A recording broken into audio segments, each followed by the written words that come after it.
কক্সবাজারের ভূমিপুত্র উনি ৮ তারিখ কক্সবাজার আসবেন। ৯ তারিখ আইনশৃঙ্খলা মিটিং, উন্নয়ন সমন্বয় মিটিং রয়েছে।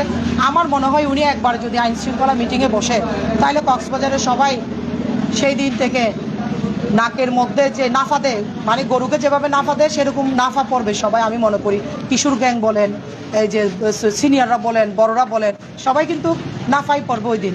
কারণ উনি ওনার জেলায় কিছু হবে সেটার দায়ভার উনিও যেমন নেবে না, এবং দায়ভার এড়ানোর জন্য কাউকে ছাড় দেবেন না উনি।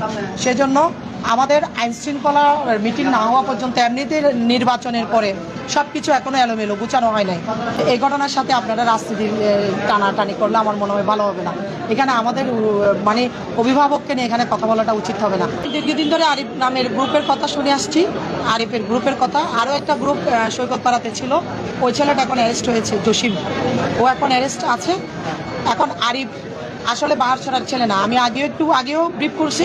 সে ওখানে ভাড়া থাকে, সে আমাদের এলাকার ছেলেই না। এখন সে যদি গ্রুপ করে যদি ত্রাস করে থাকে, সেটা তার পরিবার দায়বদ্ধতা নেবে, সেটা সে ব্যক্তিগতভাবে দায়বদ্ধতা নেবে। সেটা বাহারছড়া এবং বাহারছড়ার সমাজ, বাহারছড়ার মানুষ এটার দায়বদ্ধতা নেবে না। এবং সে কোনো রাজনীতি অঙ্গনের কিছুই না, সে একটা সাধারণ মানুষ থেকে এভাবে ত্রাস কীভাবে করতে পারছে, তার খুঁটির জোর কোথায় সেটা আদৌ আমি জানি না।